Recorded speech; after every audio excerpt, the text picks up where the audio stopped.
30e année, la 18e dans l'agglo, le Lions Club renouvelle son opération 100 000 tulipes pour les enfants atteints de cancer. L'occasion de faire une bonne action et de repartir avec un beau bouquet. Le CHU de Grenoble en pointe sur la scoliose. L'hôpital est le seul en France, avec celui de Lyon, à pratiquer une technique chirurgicale sur de jeunes patients qui n'ont pas encore terminé leur croissance. Et puis, plus que quelques jours pour vous rendre à la foire des rameaux sur l'esplanade de Grenoble. Samedi soir, la centaine de manèges et attractions effectueront leur dernier tour de piste.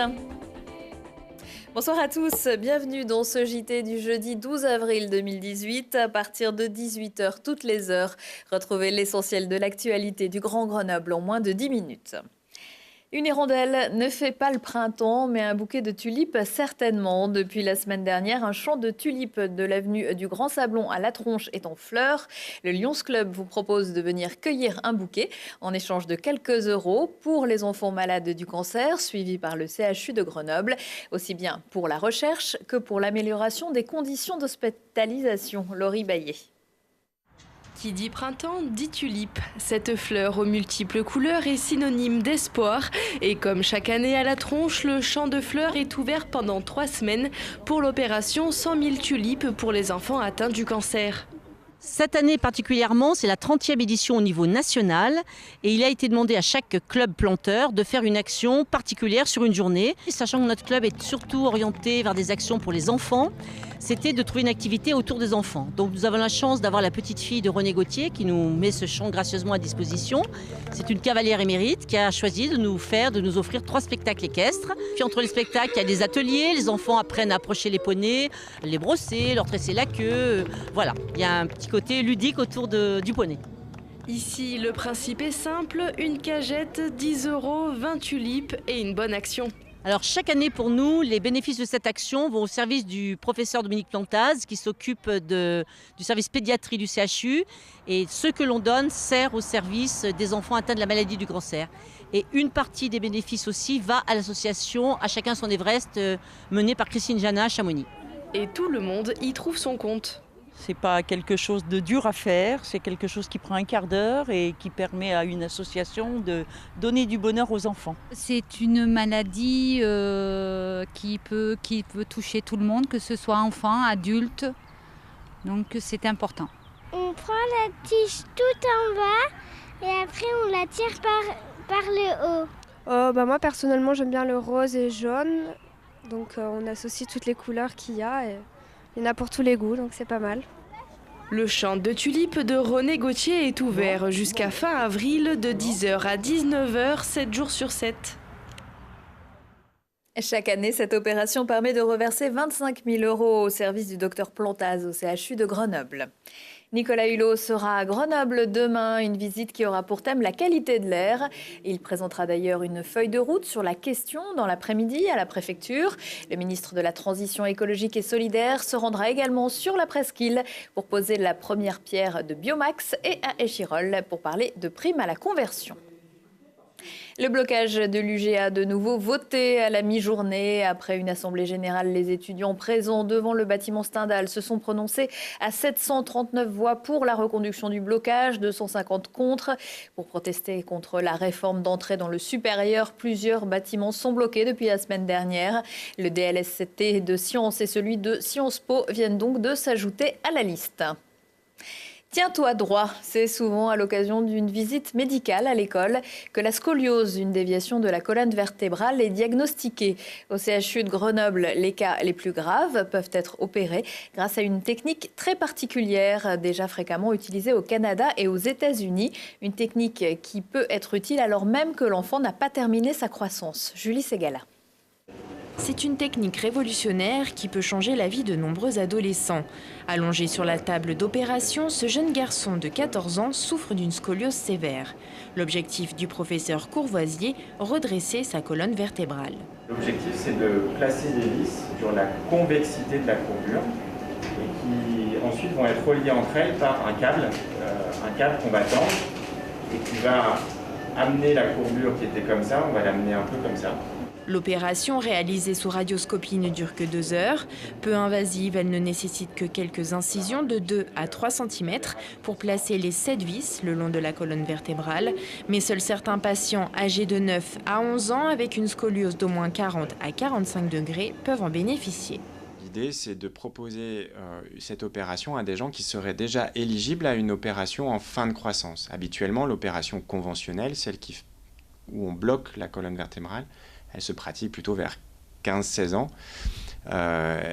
Et on décide de faire cette opération aux alentours de 45-50 degrés de scoliose.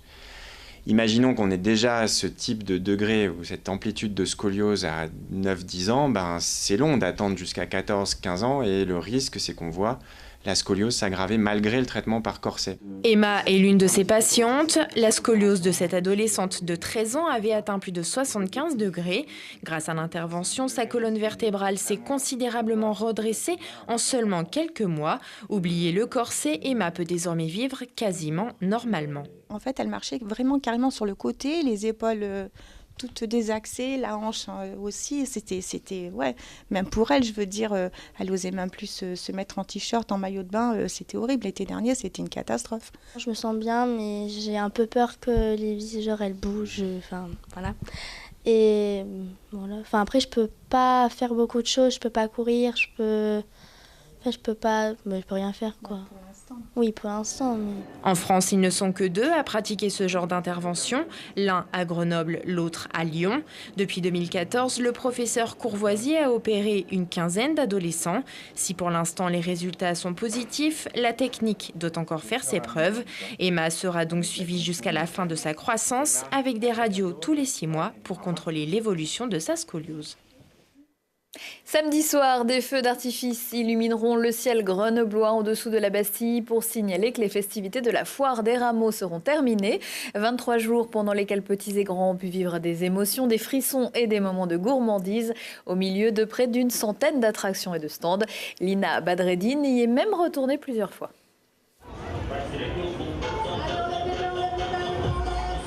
On ne la présente plus, la Foire des Rameaux revient sur l'esplanade chaque année à Grenoble depuis plus de 80 ans.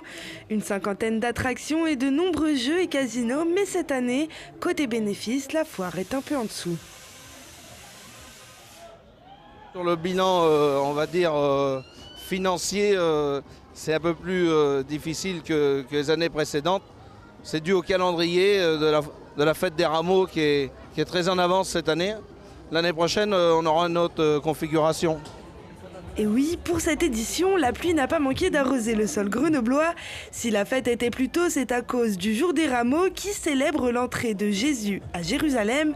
Derrière la fête, il y a une histoire. La foire date en réalité de 1780. Elle débute son existence parmi 3 autres foires grenobloises, mais est finalement la seule à survivre et continue à donner le sourire.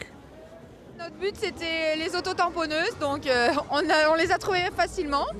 Et puis on vient tous les ans, on aime beaucoup la Foire des Rameaux de Grenoble, ça nous plaît beaucoup.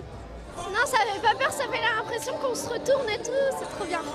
Pour l'année prochaine, les travaux qui vont avoir lieu sur l'esplanade ne devraient pas mettre à mal cette foire historique.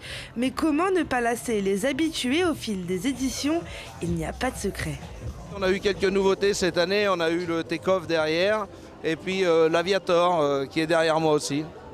Alors les nouveautés, on ne le sait qu'à partir du mois de septembre plus ou moins. Mais de toute manière, c'est toujours prévu au programme d'apporter chaque année des nouveaux manèges, des nouvelles sensations pour attirer le plus grand nombre. En attendant, il faudra patienter jusqu'au samedi 13 avril 2019 pour recommencer à se régaler. Le temps de démonter les manèges et d'évacuer les lieux, l'arrêt de tram Esplanade restera lui fermé jusqu'au 20 avril inclus. Elles ont bien résisté, les féminines de l'équipe de France de hockey sur glace. Les Françaises disputent en ce moment les championnats du monde de D1A dans la patinoire de Vaujany.